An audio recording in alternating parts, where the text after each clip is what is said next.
आप सभी लोगों को दशहरा की हृदय की गहराइयों से बहुत बहुत शुभकामनाएं और राम राम जी। और जैसा कि आप लोग जानते हैं कि दशहरा अच्छाई की बुराई पर विजय का प्रतीक है। और आप लोग ये भी जानते हैं कि हम लोग दशहरा किसके उपलक्ष्य में मनाते हैं। जैसे कि आप लोग जानते हैं कि इस दिन भगवान श्री राम ने रावण पर विजय प्राप्त की थी और देवी माँ दुर्गा ने महिषासुर पर विजय प्राप्त की थी।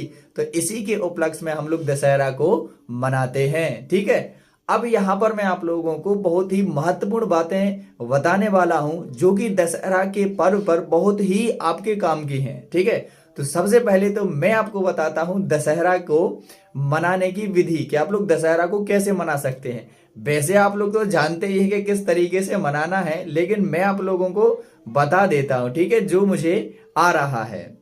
तो सबसे पहले तो आप लोग रामायण का कार्यक्रम देख सकते हैं। यदि आप लोगों के गांव में, मोहल्ले में या शहर में जहां पर भी रामायण का कार्यक्रम हो रहा है तो और देवी माँ का कार्यक्रम हो रहा है तो आप लोग वो देख सकते हैं। और इसके अलावा आप लोग देवी माँ दुर्गा और भगवान श्री राम की पूजा कर सकते हैं, उनके भजन कर सकते हैं और सांस्कृतिक कार्यक्रमों में भाग ले सकते हैं या फिर उनका आनंद ले सकते हैं।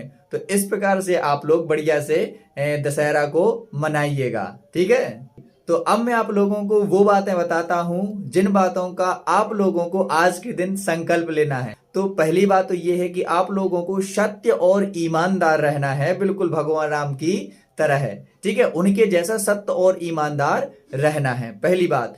दूसरी बात, आप लोगों को अपने क्रोध पर नियंत्रण करना है। ठीक है, तीसरी बात, आप लोगों को जिन लोगों ने आपके प्रति कोई गलत व्यवहार किया है या कोई ऐसा काम किया है जो उसको नहीं करना चाहिए था, तो आप लोगों को उसको माफ कर देना है और अपने आप को सहनशील बनाना है। चौथी बात यह है कि आपके जो कर्तव्य हैं आपको उनको पूरा करने का प्रण लेना है और अभी से उनको करने में लग जाना है। और पांचवा ये है कि अपने परिवार और अपने समाज, अपने गांव, अपने देश सभी को महत्व देना है और इनके बारे में आप लोगों को अच्छे अच्छे विचार रखना है और जो भी आपको अच्छा लगे उन सबको बताना है।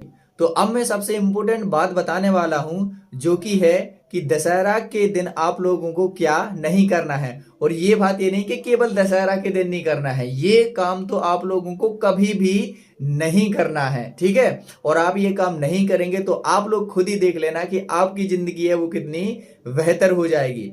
तो सबसे पहली बात है कि आप लोगों को दशहरा के दिन या किसी भी दिन दारू या किसी भी मादक पदार्थ का सेवन नहीं करना है।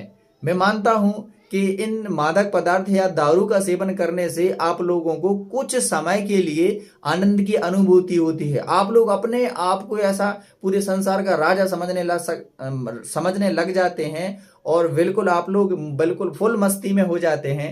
लेकिन जब आपका ये नशा उतरता है ना तो आपको रियलाइज होता है कि मुझे ऐसा नहीं करना चाहिए था, क्योंकि ये केवल पैसे की बर्बादी और हमारे शरीर को बर्बाद कर देते हैं। ठीक है, तो आप लोगों को दारू या मादक पदार्थों का सेवन बिल्कुल भी नहीं करना है। ठीक है, और दूसरी बात है कि मैंने कई जगह पर देखा है कि कुछ लोग इस दिन बहुत ही जुआ खेलते हैं, सट्टा लगाते हैं। तो आप लोगों को ये बिल्कुल भी नहीं करना है, ना किसी को करने देना है।